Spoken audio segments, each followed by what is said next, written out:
What is up, Doom Patrol fans? Welcome back to another episode review and breakdown for Doom Patrol Season 2. Here we have the Season 2 finale. In my opinion, the best episode of Doom Patrol ever, at least so far, because Season 3, things might get even better. But it's going to be definitely hard to top this because this was an amazing episode, and that's definitely completely different from what I was expecting, because going into this, I was very concerned, seeing that they had to wrap up all the storylines in only 46 minutes or however long this episode was, and also the fact that the season was cut short by one episode and they didn't get to finish filming the last episode, so how they were going to tie everything up. And that's the thing, they didn't tie things up, which I actually love, because then there's so many cliffhangers here and it just leaves you asking more questions. And so yeah, it's pretty crazy. And also, I think another reason that I like this more is because past episodes I found really confusing when there's like 7 different storylines going on at once, and then I just get confused, like who's doing what, when, and all that stuff. So I like how this episode was just 2 main storylines, which I really enjoyed. But before I get into those storylines, and of course those huge cliffhangers at the end of this episode, I gotta give a quick spoiler warning here. So if you haven't seen the Season 2 finale of Doom Patrol Season 2, titled Wax Patrol, then go check it out. It's an amazing episode. I really recommend it.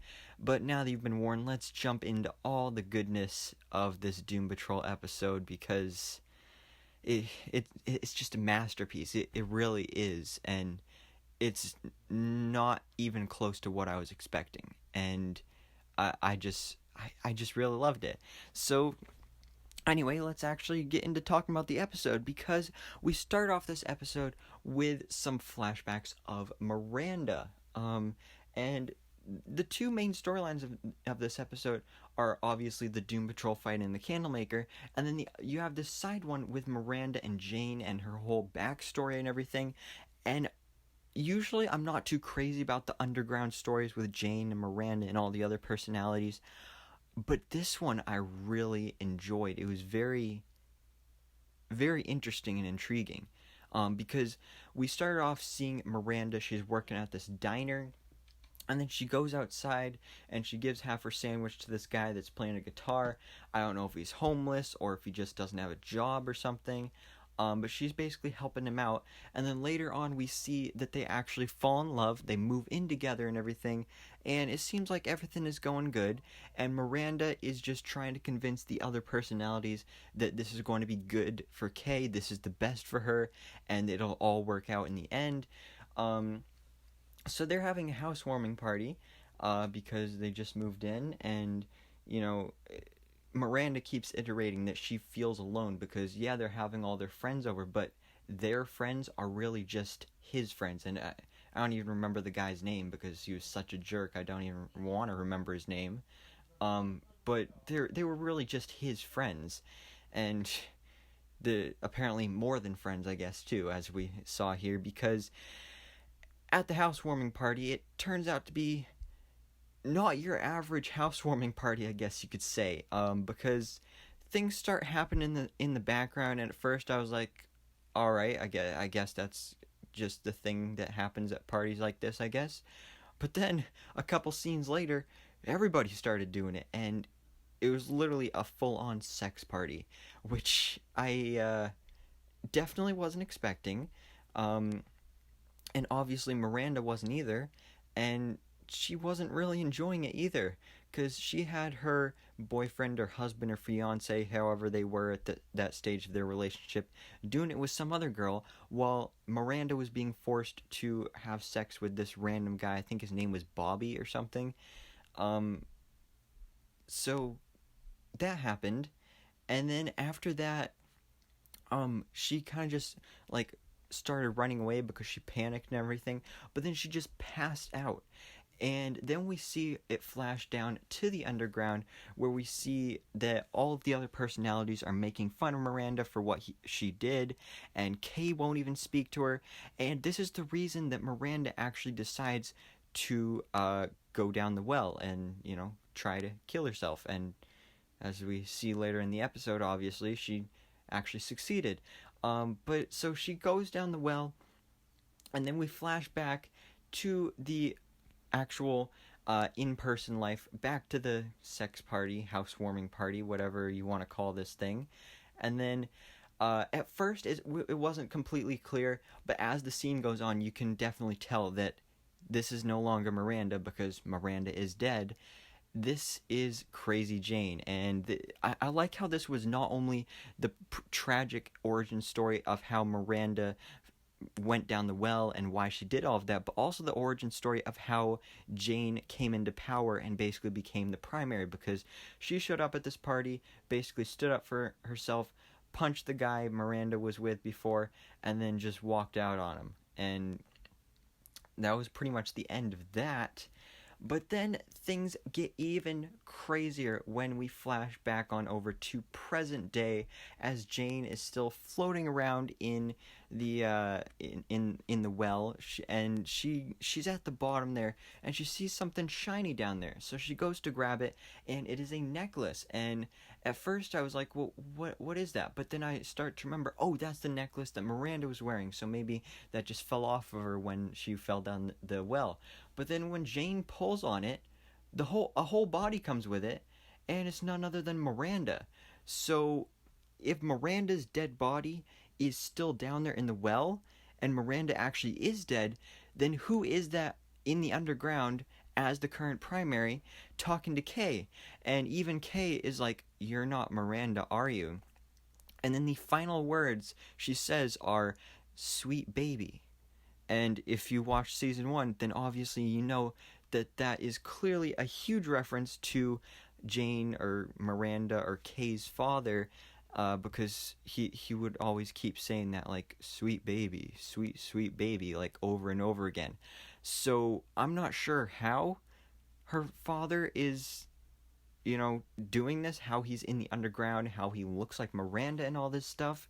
But it's definitely looking like he will be the main villainish character of the third season, at least for the underground, because I like how we've been doing it these first 2 seasons, where you have obviously the main villain on the outside with Mr. Nobody, and then this season Candlemaker, but then you also have an underground villain, like how you had Miranda in this season, which apparently wasn't Miranda. But I just love this reveal, and now I'm super excited to see where this goes in the next season. And like I said, this is a huge cliffhanger, because not only do we get that reveal, but Jane is still stuck there floating down in the well. She didn't escape or anything, so she's still down there, and that's pretty freaking crazy. But now that I've talked about all of that craziness going on in Jane and Miranda's life, let's move on to the Doom Patrol, because obviously this is their show and it's all about them. So we start off the episode seeing that Cliff is on his way to Claire's wedding, and he's trying to look for a t-shirt to wear because he can't really put on any other type of clothes. But then plans change, because Herschel, Dorothy's imaginary friend, the spider tarantula thing, warns them, like, Dorothy's in trouble, the Candlemaker is on the loose and everything. So Cliff reluctantly cancels his plans and isn't able to go to the wedding. So I'll be interested to see in season 3 how the relationship will go from here, because is she going to be super mad at him, or is she going to understand, like, yeah, I get it, you just had to save the universe and all that stuff. If they save the universe, because we don't really know what happened there at the end. But they do go to the amusement park where Dorothy and Niles are, and they're on the hunt. They're basically looking for Niles and Dorothy. But when they first get there, they see that the whole place is covered in wax and melted and everything. And then they run into Willoughby Kipling, and he basically explains that the Candlemaker is on the loose, and he is basically in control of all of the imaginary friends, but not Dorothy's imaginary friends, their imaginary friends. So, like, Cliff's imaginary friend, Rita's, Vic's, and all that stuff. So this is where things get crazy, because then Willoughby Kipling's imaginary friend, which is like a Punch and Judy doll or puppet, just drags him away, and then we don't see him again in the episode until we see him all waxed up and everything. But this is where we get introduced to the imaginary friends of all of the Doom Patrol. We have Rita, who has a, like, I guess, paper doll made out of, like, magazine clippings. I assume she, like, cut out pieces of pictures of models and magazines that she wanted to aspire to be in her career. And then we have Vic, who has Dr. Cowboy, I think, which is literally just his father in a cowboy suit, which was hilarious to see. And then finally we also have Cliff with Jesus. Yeah, that's right. Cliff's imaginary friend is Jesus, and it's pretty crazy. Now, Larry doesn't. He's never had an imaginary friend, so he just automatically got waxed, and we never saw him again in the episode. So that was fine because, you know, he's had some big developments in the season. But I just want to take a moment to talk about each individual person's imaginary friends, because we've got Rita. She's talking with her imaginary friend about her mother and all the stuff going on there. We get some more developments with Vic and Dr. Cowboy about the relationship going on with Ronnie, who we never saw in this episode, actually. And Vic is basically just pondering the question, like, did I do the right thing for letting her go? And we won't really know, but I hope we see their relationship continue in the third season, because I do really like them as a couple, and I don't want Ronnie to be a villain, although that would make a very interesting dynamic. And then finally we of course have Cliff and Jesus, because apparently Jesus is mad at Cliff for abandoning him, but then Cliff tells him the truth, and he's like, I only went to Bible camp because my parents didn't want me to be there when they were splitting up for like the 1000th time, and they said they were going to change and everything, but they didn't. And then Jesus forgave him and everything. And this was naughty Jesus. I mean, this is the only place you're ever going to be seeing Jesus swear. I mean, and not just like, you know, average swear words, like the big ones. Like that was pretty, I don't know if I would say amazing, but just strangely awesome to see, I guess.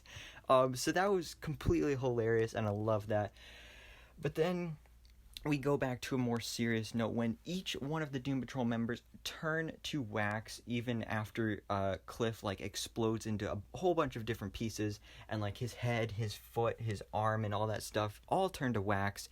And then it is left up to Dorothy to save the day, as she has to make a decision, because Niles is telling her not to go fight the Candlemaker and do what her mother says, but obviously her mother shows up, who apparently isn't dead. I mean, I thought she was dead, and at first I was like, is she just imagining her again? But no, Dorothy's mother, I think her name is like Larva, something like that, but she still wants her to put on those warrior boots again, just like last episode, and she wants Dorothy to go fight the Candlemaker, and that is exactly what she does. She puts on those boots, and then she summons her own weapon, which is pretty awesome. It's like a giant, like pointy, glow-in-the-dark stick, sword, weapon thing.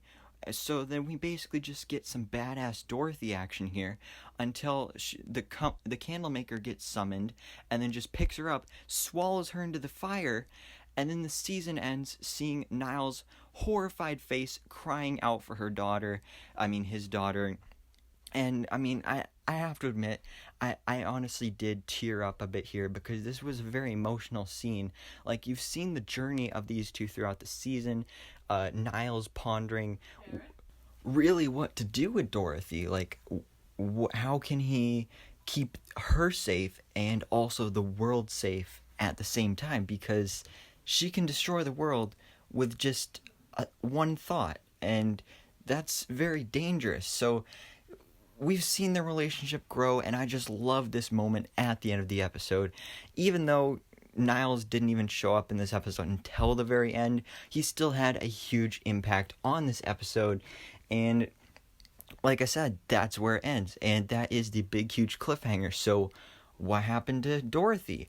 Are the Doom Patrol okay? I mean, they got all waxed up, so are they going to be alright? What's going on with Miranda and Jane? Like, how is that going to tie into the next season? And all of that good stuff. So, I'm super excited for that, and I'm just very, very excited for Season 3. This Season 2 as a whole, like, overall, it's been very good. I think, honestly, in my opinion, it started off really great, but to be honest, there were parts where I got a little bored and parts where I felt more like I had to watch it more than I wanted to watch it. But this episode definitely completely changed my mind, and I really, really love this episode and this season, and I just can't wait for season 3. And I believe there is going to be a Doom Patrol panel for DC Fandom in just a little over 2 weeks, so I guess stay tuned for that, and hopefully we will get some Doom Patrol updates during DC Fandom. Hopefully at least a season 3 announcement and official renewal, which should be expected, but maybe even some updates and hints at what we could see to come, because we do know that, like I said, this season was cut short 1 episode. There was originally supposed to be 10 episodes, and they didn't get to finish filming that episode. So there is stuff from the episode that they had filmed that they just didn't include in this one. Like, one thing I know for sure, because this was in one of the first trailers for the season, was there was a shot of all the Doom Patrol members standing together in their comic accurate red and white Doom Patrol suits, which I was really looking forward to seeing, and unfortunately didn't, but hopefully we'll be seeing this story continued in the beginning of season 3, and hopefully what we were supposed to see in episode 10 of this season, we will be seeing continued on in episode 1, 2, and however many episodes of season 3. So I am definitely excited for season 3. I love season 2. But what did you guys think about this? Please let me know down in the comments below. What did you think about this episode? What did you think about the season as a whole? Doom Patrol season 2. I loved it. And also, what do you think will be happening in season 3, especially after all of these major cliffhangers here? So yeah, for now, that's it on Doom Patrol season 2. But like I said, hopefully we'll get some updates at DC Fandom in a couple weeks here. But until then, thanks so much for watching. Please drop a like if you enjoyed this video, and hit the subscribe button so I can keep you up to date on everything that goes on in the DC life.